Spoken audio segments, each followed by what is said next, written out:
പ്രേതപ്പാവ. ഒരു വീട്ടിൽ രമേശും കുടുംബവും സന്തോഷത്തോടെ ജീവിക്കുകയായിരുന്നു. അദ്ദേഹത്തിൻ്റെ കൂടെ ഭാര്യ സോനവും 8 വയസ്സുള്ള മകളുമായിരുന്നു ഉണ്ടായിരുന്നത്. സോനത്തിന് പെയിന്റിംഗ് ചെയ്യാൻ ഒരുപാട് ഇഷ്ടമായിരുന്നു. അവരുടെ വീട്ടിൽ ഒരു വേലക്കാരി ഉണ്ടായിരുന്നു. അവർ വലിയ മറവിക്കാരിയായിരുന്നു. അവർ വലിയ മടിച്ചിയായിരുന്നു. എല്ലാ ജോലികളും വളരെ പതുക്കെയാണ് ചെയ്തിരുന്നത്. അവൾ എപ്പോഴും ഒരു സ്വപ്നലോകത്തായിരുന്നു. അവൾ എപ്പോഴും ഒറ്റയ്ക്ക് മുറി അടച്ചിട്ട് അകത്തിരിക്കുമായിരുന്നു. അവളുടെ ശ്രദ്ധ പണികളിലൊന്നും അല്ലാത്തതുകൊണ്ട് അവൾ ചിലപ്പോൾ പാൽ തിളപ്പിച്ച് കളയും, ചിലപ്പോൾ ഭക്ഷണം കരിച്ചു കളയുമായിരുന്നു. സോന അവളുടെ പണിക്കാരിയുടെ ഈ പ്രവൃത്തികൾ കൊണ്ട് വളരെ വിഷമത്തിലായിരുന്നു. ഒരു ദിവസം സഹികെട്ട് അവൾ വേലക്കാരിയോട് പറഞ്ഞു, നിനക്ക് കിട്ടാനുള്ളതെല്ലാം വാങ്ങി നീ ഇവിടുന്ന് പോയിക്കോ. വേലക്കാരി അവളുടെ മുന്നിൽ കൈ കൂപ്പിക്കൊണ്ട് നിന്നു.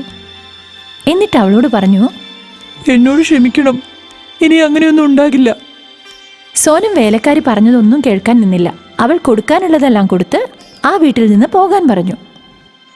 വേലക്കാരി അവളുടെ സാധനങ്ങളെല്ലാം എടുത്ത് അവിടെ നിന്നും യാത്രയായി. സോനത്തിന്റെ മകൾ കളിച്ച് കളിച്ച് അറിയാതെ വേലക്കാരിയുടെ മുറിയിലേക്ക് കയറി. അവിടെ നിന്നും അവൾക്ക് ഒരു വലിയ ബോക്സ് കിട്ടി.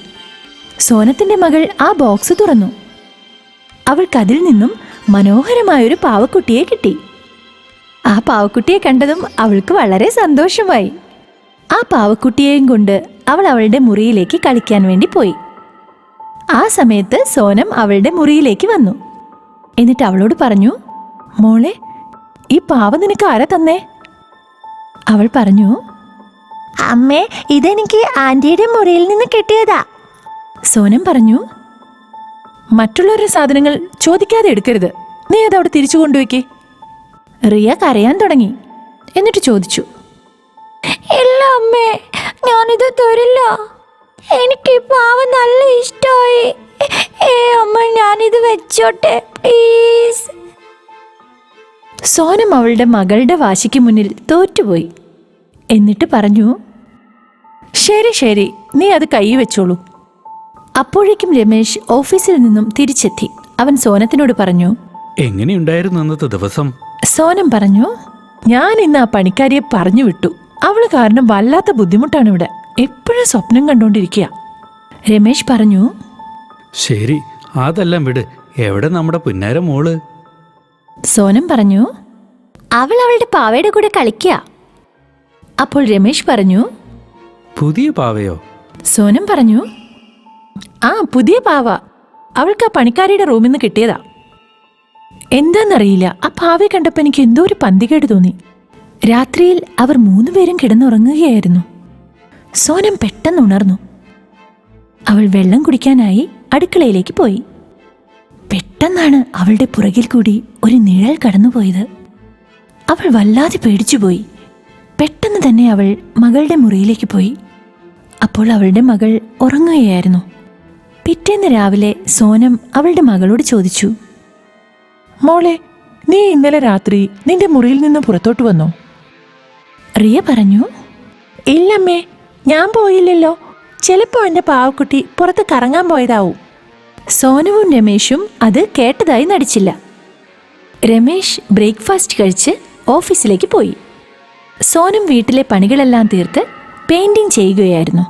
സോനം വരയ്ക്കാൻ തുടങ്ങിയപ്പോൾ തന്നെ പെട്ടെന്ന് അവളുടെ പെയിന്റ് ചെയ്യുന്ന ബ്രഷ് പൊട്ടി താഴോട്ട് വീണു. അവളപ്പോൾ വേറൊരു ബ്രഷ് എടുക്കാനായി പോയി. അവൾ ബ്രഷ് എടുത്ത് തിരിച്ചു വന്നപ്പോൾ കണ്ടത് അവളുടെ പെയിന്റിംഗ് ആരോ നശിപ്പിച്ചതായിട്ടാണ്. അവൾ ദേഷ്യം പിടിച്ച് അവളുടെ മകളുടെ അടുത്തേക്ക് പോയി.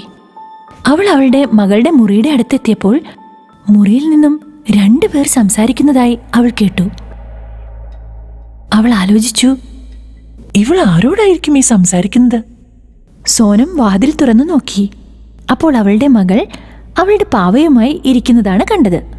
സോനം റിയയോട് ചോദിച്ചു, ഇവിടെ 2 പേര് സംസാരിക്കുന്നതായി കേട്ടല്ലോ. റിയ പറഞ്ഞു, അതെ അമ്മേ, ഞാൻ എന്റെ പാവയോട് സംസാരിക്കുകയായിരുന്നു. സോനം പറഞ്ഞു, റിയ, നീ ചുമ്മാ ഓരോന്ന് പറയുന്നത് നിർത്ത്. എന്നിട്ട് എന്തെങ്കിലും പഠിക്കാനുണ്ടെങ്കിൽ പോയിരുന്ന് പഠിക്കാൻ നോക്ക്. ഇത്രയും പറഞ്ഞുകൊണ്ട് അവൾ റിയയുടെ മുറിയിൽ നിന്ന് പുറത്തോട്ടു പോയി. സോനത്തിന് അവളുടെ വീട്ടുജോലികളിൽ സഹായിക്കാനായി ഒരു പുതിയ വേലക്കാരിയെ നിയമിച്ചു. പുതിയ വേലക്കാരിയുടെ പേര് ചഞ്ചൽ എന്നായിരുന്നു. അവൾ വളരെ നന്നായി അവളുടെ ജോലികൾ ചെയ്യുമായിരുന്നു. ഇത് കണ്ടപ്പോൾ സോനത്തിന് വളരെയധികം സന്തോഷമായി. ഒരു ദിവസം ചഞ്ചൽ റിയയുടെ മുറി വൃത്തിയാക്കുകയായിരുന്നു.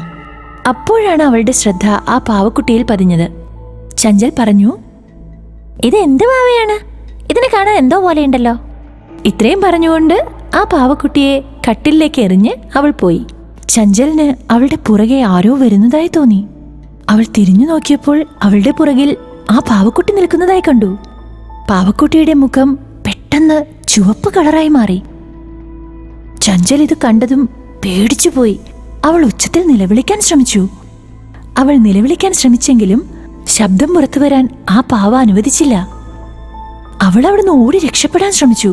പക്ഷേ ആ പാവ അവളെ അവിടെ അടിച്ചു വീഴ്ത്തി. ചഞ്ചൽ പെട്ടെന്ന് വീണുപോയി. അവളുടെ തല തറയിലിടിച്ചാണ് അവൾ വീണത്. അവളുടെ ബോധം നഷ്ടപ്പെട്ടു. ഇതെല്ലാം കണ്ടുകൊണ്ടുവന്ന സോനത്തിന് പേടിയായി. സോനം അവളെ പെട്ടെന്ന് തന്നെ ആശുപത്രിയിൽ എത്തിച്ചു. ചഞ്ചലിന് ബോധം വന്നപ്പോൾ സോനം അവളോട് ചോദിച്ചു, ചഞ്ചൽ, നീ എങ്ങനെയാണ് വീണത്? ചഞ്ചൽ സോനത്തിനോട് എല്ലാ കഥയും പറഞ്ഞുകൊടുത്തു. ഇതെല്ലാം സോനം അത്ഭുതത്തോടെ കേട്ടുനിന്നു.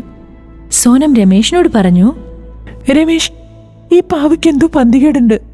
ആ പാവയാണ് നമ്മുടെ ചഞ്ചലിനെ വീഴ്ത്തിയത്. അപ്പോൾ രമേശ് സോനത്തിനോട് പറഞ്ഞു, നീയും റിയെ പോലെ വിട്ടിത്തരം പറയാതെ ഒരു പാവ എങ്ങനെ ആളെ അപായപ്പെടുത്തുക? അത് വെറും കളിപ്പാട്ടമല്ലേ? ഇത്രയും പറഞ്ഞുകൊണ്ട് അവളെ ആശ്വസിപ്പിച്ച് രമേശ് അവിടെ നിന്ന് പോയി. ഒരു ദിവസം സോനം പെയിന്റ് ചെയ്യുകയായിരുന്നു. പെട്ടെന്ന് അവൾ വരച്ചുകൊണ്ടിരുന്ന ചിത്രം ആ പാവയുടേതായി മാറി. ഇത് കണ്ടതും അവൾ പേടിച്ച് ഉച്ചത്തിൽ നിലവിളിക്കാൻ തുടങ്ങി. അപ്പോഴേക്കും രമേശ് അവിടെ എത്തി. ഇതെല്ലാം കണ്ട് അവനും പരിഭ്രാന്തനായി. അപ്പോഴേക്കും റിയ അവിടെ എത്തി. എന്നിട്ട് പാവക്കുട്ടിയോട് പറഞ്ഞു, നീ ഇതെന്താ ചെയ്യുന്നേ? ഇതെന്റെ അച്ഛനും അമ്മയാ. അപ്പോൾ ആ പാവക്കുട്ടി പറഞ്ഞു, ഞാൻ നിങ്ങളെ എല്ലാവരെയും കൊന്നുകളയും. ഇത്രയും പറഞ്ഞ് ആ പാവക്കുട്ടി സോനത്തിന്റെ അടുത്തേക്ക് പോയി. അപ്പോൾ രമേശ് റിയയോട് പറഞ്ഞു, റിയ, വേഗം അടുക്കളയിലേക്ക് ചെല്ല്. അവിടെ നിന്ന് മണ്ണെണ്ണ എടുത്തോണ്ട് വാ. എന്നിട്ട് അതിനെ മേത്തൊഴിച്ച് അതിനെ കത്തിച്ച് നശിപ്പിച്ച് കളയേ. റിയ മണ്ണെണ്ണ എടുത്തുകൊണ്ടുവന്ന് പാവയുടെ മുകളിൽ ഒഴിച്ചു. എന്നിട്ട് അതിന് തീ കൊടുത്തു. അത് കത്താൻ തുടങ്ങി.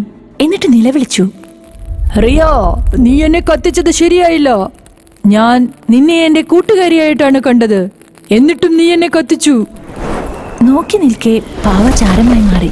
ഇത് കണ്ട് അവർക്ക് ആശ്വാസമായി. അവർ 3 പേരും സന്തോഷത്തോടെ കഴിഞ്ഞു.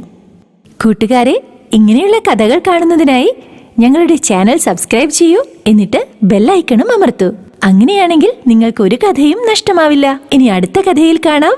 ബൈ.